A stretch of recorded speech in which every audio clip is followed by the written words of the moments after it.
네, 강프로입니다. 자, 한미반도체 보겠습니다. 일단 오늘 일요일이고요. 자, 제가 일요일 날에도 한미반도체 영상을 찍는 이유는 일단 실적, 그쵸? 잠정 실적에 대한 발표가 나왔고요. 무엇보다 중요한 건 주식시장은 선반영을 합니다. 근데 실적이 잘 나왔다는 건 주가가 올라간 것에 대한, 그쵸? 결과가 나온 것이라고 볼 수 있어요. 그런데 이렇게 생각을 하셔야 됩니다. 한미반도체의 실적이 지금 잘 나온 것, 그건 너무 당연하게 잘 나와야 되는 부분이 있고요. 그리고 앞으로 전망치가 좋아질 것이라는 것, 이건 자, 여기 한미반도체에서 지금 주목받고 있는 이유는 TC 본딩 장비 때문에 그렇습니다. 단지 이거 하나만이라고 보시는 분들이 있을 수 있는데, 지금 ASML이라고 들어보셨을 겁니다. 반도체를 지금 쭉 보고 계신 분들이라면 ASML은 지금 슈퍼을이라고 불리우고 있고요. 지금 엔비디아에서 찍어내고 있는 GPU 있죠? 그 GPU를 TSMC에서 만들어줍니다. 근데 TSMC에서 만들어줄 때 ASML 장비를 가지고 만듭니다. 그리고 이 둘은 협업 관계예요. TSMC에서 계속해서 여기 엔비디아나 뭐 애플이나 이쪽에 뭐 GPU나 AP를 찍어내는 과정에서 ASML의 도움이 필요하다는 거고, ASML도 추가적으로, 그쵸, 업그레이드된 장비, 뭐 다음 버전을 계속해서 개발하는 과정에서 TSMC의 그 찍어내는 그 설비 공정이나 과정이 필요합니다. 즉 서로 간에, 그쵸, 계속해서 데이터를 주고받고 해야 된다. 자, 이렇다는 건 지금 한미반도체가 HBM을 만드는 데 필요한 장비를 제공을 하고, 그리고 이 장비를 만들기 위hen 뭐 하이닉스에서의 그 데이터를 제공받는 건, 그쵸, 계속해서 한미반도체에서 주도권을 쥐고 갈 수 있는 그런 내용이 포함되어 있다고 보시면 되고요. 실적에 대한 부분도요. 전년 동기 대비해서 192% 이상, 그쵸, 금액 기준에서는 773억 원 정도의 영업이익, 그쵸, 영업이익 증가폭은 1280%가 증가하는 그런 상황입니다. 자, 그렇다는 건, 그쵸, 단순 수치만 보더라도 작년부터 올라온 실적에 대한 그 변동폭이 계속해서 주가로, 그쵸, 주가가 변동한 그 상황을 실적으로 증명을 했다, 이렇게 보시면 됩니다. 그러면 이 과정에서 우리가 봐야 되는 건, 자, 조정은 있을 수 있어요. 근데 조정받는 구간에 우리가 매수할 수 있는 구간, 언제 매수해야 될지 그 지점을 찾는 게 중요하다. 자, 엔비디아 같은 경우에, 그쵸,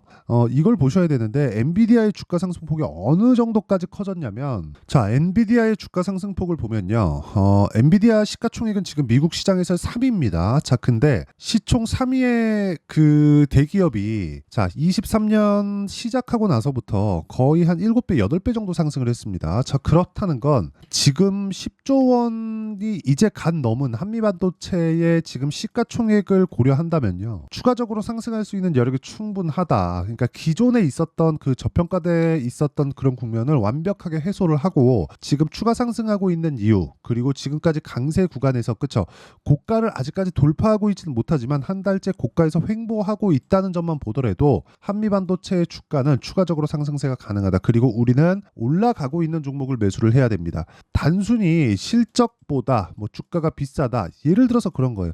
배터리 아저씨 자꾸 보면 AI에 대한 부분을 되게 무시하는 경향이 있던데, 이게 말이 안 되는 게, 그 사람은 에코프로를 가지고, 그쵸, 에코프로 오히려, 아니, 에코프로 BM 적자를 봤어요. 적자를. 아니, 너무 간단하게 이해가 가능한 부분이잖아요. 에코프로 BM 보잖아요. 그러면 에코프로 BM은 1분기에 1100억의 적자를 냈습니다. 근데 에코프로비엠 시가총액 얼마예요? 23조예요. 그럼 여기서 곱하기 2를 이 정도 잡으면 거의 한 50조 정도 되죠. 이 정도 주가에서도 싸다 더 간다고 외치시던 분이 적자를 냈는데도 아직까지 싸다고 계속해서 짓거리고 있으면 그게 맞습니까? 그 틀린 말이잖아요. 그런데 한미반도체의 실제 잠정 실적은요, 1200%가 증가한 실적을 발표를 했습니다. 그런 과정에서 우리는 뭘 해야겠습니까? 그쵸? 실적이 피크를 찍을 때까지 내가 손실을 조금 그 정확하게 고가에 못 잡죠.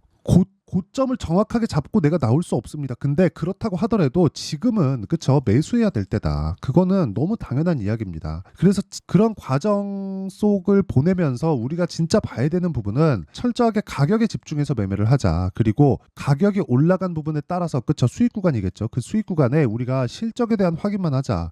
그리고 실적은 지금 어느 정도의 실적을 내고 있다가 중요한 게 아니라 앞으로 추가적으로 실적에 대한 증가폭이 있는지 없는지가 중요합니다. 자, 근데 이거 하나 보세요. 하이닉스는 지금 당연히 HBM을 석권하고 있는 그런 위치에 있죠. 근데 하이닉스의 점유율은 더 이상 늘어날 수 없습니다. 그러면 당연히 마이크론, 또는 삼성전자에서 납품을 시작했을 때 이쪽에 들어가는 장비, 특히나 마이크론은요, 이 팹에 대한 생산 능력 자체가 삼성전자와 하이닉스의 한 6분의 1, 7분의 1 정도밖에 수준이 되지 않습니다. 그럼 지금 마이크론이 미국에서 보조금을 계속 받고 있는데 그 보조금 어디로 들어가겠습니까? 설비 투자 들어갑니다. 그러면 새로 짓게 되는 공장에 HBM에 대한 장비가 들어갈 수밖에 없다. 실제 그런 걸 지금 계약 체결 그 결과를 보면 나와 있어요. 그렇지 않았다면 그쵸? 한미반도체의 1분기 실적이 이렇게 좋아질 수 없습니다. 이미 증명이 된 겁니다. 그러면 이 구간에서 막 쉬지 않고 계속 올라가라. 그건 어렵지만 우리가 매매하는 과정에서 타점, 그쵸? 충분히 잡을 수 있다. 그리고 그런 타점에 대한 부분을 이해를 했을 때 내가 얻을 수 있는 수익의 폭은, 그쵸? 1월 1일부터 4월 26일까지 560%의 계좌 수익을 낼 수 있습니다.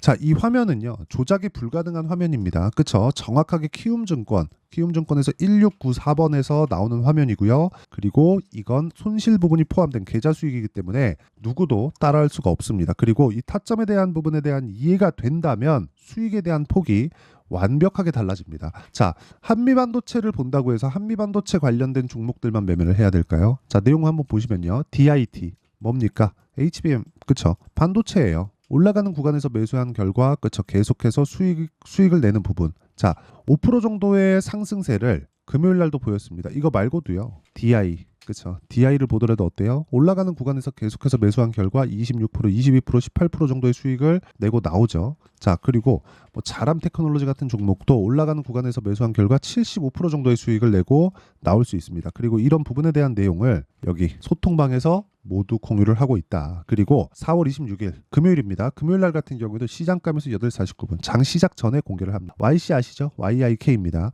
반도체 종목을 주력으로 삼고 있는 그 투자자들은 이 종목군들에 대한 부분을 모를 수가 없습니다. 선익 시스템. 자, 선익 시스템도 보면 올라가는 구간은 정확하게 공략한 결과 어떻습니까? 금요일날 상한가 마감하는 그런 상황을 나왔고요. 그리고 그 밑에 YC 같은 경우에도 올라가는 구간에서 매수한 결과, 그쵸? 이미 20% 수익을 냈는데도 불구하고 또 샀죠. 금요일날 16% 정도의 상승세. 자, 매매하는 과정에서 내가 너무 어렵다, 어떻게 해야 되는지 모르겠다 하시는 분들은요, 소통방으로 들어오시면 되고, 소통방은 무료로 진행한다. 이게 다 채널 성장을 위해서 하는 거니까 구독 그리고 좋아요 2개 눌러주시고요. 상단에 있는 전화번호로 구독 또는 10억이라고 문자 보내주시면 제가 구독자 인증해드리고 소통방 입장 링크를 순차적으로 공유를 해드리도록 하겠습니다. 그러면 제가 어떤 종목을 공략하는지, 그리고 그 종목군을 가지고 어떤 식으로, 그쵸? 미래 가치를 반영하는 부분을 어떻게 잡아내는지 그 내용에 대한 부분을 보여드린 거고, 그리고 나서의 결과는 아까 전에 보여드렸었던 내용처럼, 그쵸? 여기 560%의 4달 동안 560%의 계좌 수익을 낼 수 있습니다. 그러면 이걸 가지고 우리가 종목군에 대해서 다시 한번 보면, 한미반도체는 추가적으로 상승하기 위한 조건은 이미 갖춰졌습니다. 실적에 대한 부분 확인했고요. 그리고 마이크론이나 삼성전자에 대한 수주가 앞으로 계속 나올 겁니다. 이쪽에선 공장을 계속해서 증설하고 있어요. 그리고 하이닉스 쪽도 공장을 증설하고 있지만, 그러면 이 세 가지를 다 갖고 있어요. 이런 기업이 어디 있어요?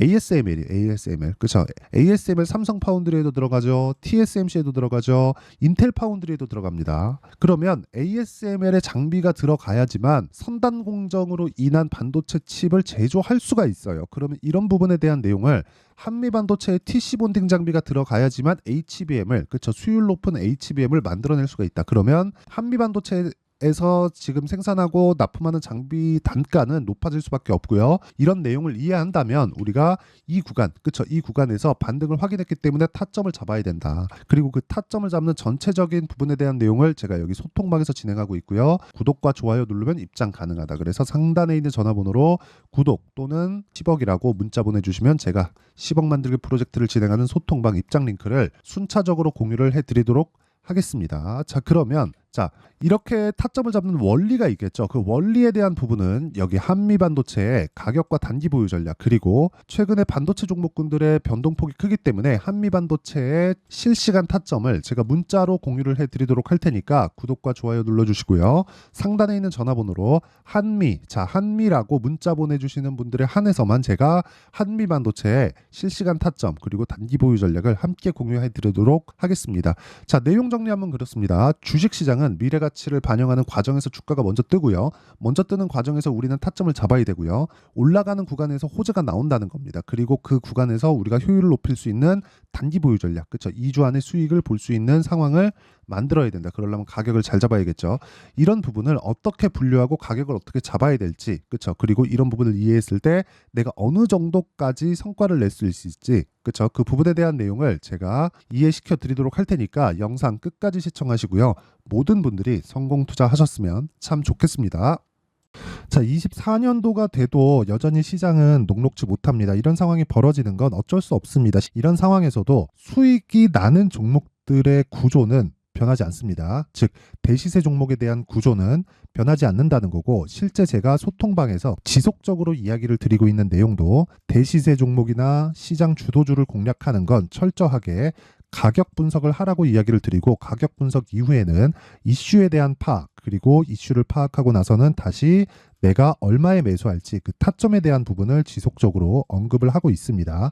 자, 근데 생각해 보세요. 1월 달에 시장이 굉장히 어려웠습니다. 어려운 상황에서의 어떤 종목들이 강했냐 보면 반도체와 그리고 바이오입니다. 자, 실제 여기 보면요.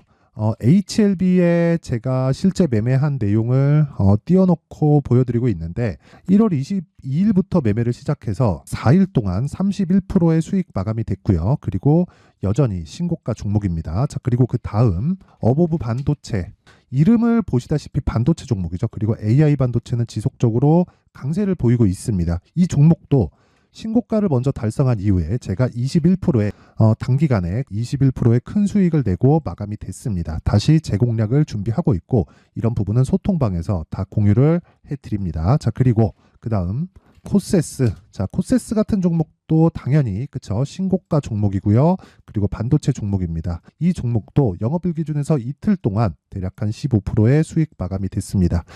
내용을 한번 보시면 어떻습니까? HLB를 포함해서 뭐 30%, 20%, 뭐 15% 이런 식의 수익이 지속적으로 발생하고 있는데, 이 세 종목 모두 다 신고가 종목이고 1월 달에 시장이 약세를 보이고 있는 구간에서도 강했었던 그런 종목입니다. 특징점이 하나 있는데 그 이슈에 앞서서 가격이 먼저 반영했다는 거죠. 자, 근데 그게 기업 밸류업 프로그램이라고 하죠. 그 종목들도 마찬가지입니다. 오늘은 그 부분에 대해서 이야기를 드릴 텐데, 그렇게 제가 가격을 먼저 보고 이슈에 대해서 파악하는 이유는 결과적으로는 큰 시세를 먹기 위한 사전 준비 작업입니다. 실제로 큰 시세를 먹기 위해서 사전 준비 작업을 했을 때 여기 레인보우 로보틱스 127%, 그리고 ISC 98%, 그리고 한미반도체 97%의 큰 수익을 내는 상황을 만들 수 있습니다. 어떤 식으로 소통방에서 진행됐는지, 그쵸? 그 상황을 제가 이야기를 드린 건데, 이런 상황도요, 당연히 신고가를 공략했을 때 가능한 겁니다. 자, 그러면 이번에도 마찬가지입니다. 그쵸? 정부 주도의 코리아 디스카운트 해소 방안이 2월 달에 발표를 하고요. 그리고 2월 달에 발표된 내용을 토대로 주가가 움직이는 게 아니라 이미 움직인 내용이 있죠. 실제 이 내용은 크게 중요한 게 아니라는 겁니다. 실제 움직인 내용을 보면, 자, 기아차입니다. 실제로 12월 달에 신고가를 만들어 놓고 정부에서 입김을 불어 넣으니까 순식간에 기아차를 포함해서 현대차 같은 거대 기업들의 주가가 2주도 채 되지 않아서 40% 정도의 큰 시세를 냅니다. 자, 그러면 우리는 어떤 종목을 봐야 될까요? 이슈를 파악해야 되는 것도 맞지만 철저하게 가격에 맞춰서 매매를 해야 되는 게 당연히 중요합니다. 정부가 주도하는 정책 방향이 있겠죠. 그 방향에 맞춰서 우리가 종목을 찾을 필요가 있다. 자, 그러면 답이 나왔습니다. 정부가 주도하는 방향에 맞춰서 제2의 기아차를 찾는 게 지금은 중요하다. 근데 정부 정책의 방향에 맞게 가자. 그랬을 때 앞서서 제가 보여드렸었던 내용인 여기 레인보우 로보틱스 127%, 그리고 ISC 98%, 그리고 한미반도체 97%와 같은 수익을 낼 수 있습니다. 물론 시간에 대한 부분은 최소 2주의 시간이 필요하고요. 그리고 최장 3개월 안에 끝내야 됩니다. 자, 기아차의 시세를 보셨던 것과 같이 2월 달에 정부 정책의 방향이 결정되고요. 바로 3월 달이면 시행입니다. 자, 그러면 우리는 거기에 맞춰서 당연히 종목을 찾아야 되고, 제가 제2의 기아차를 찾아놨습니다. 제가 아까 전에 소통방에서 이야기를 드렸었던 내용 다 공개를 해드렸는데, 그 내용처럼 종목만 받고 싶다 하시는 분들은요, 상단에 있는 제 전화번호로 대시세 자, 대시세라고 문자를 보내주시면 정부 정책의 방향에 맞는 종목을 모든 분들에게 무료로 공개를 해드리도록 하겠습니다. 자, 제가 원하는 건 채널 성장이 목적입니다. 자, 그래서 구독과 좋아요 꼭 좀 부탁드리고요. 모든 분들이 정부 정책에 맞는 방향으로 매매를 이어가서 큰 수익 보셨으면 좋겠습니다.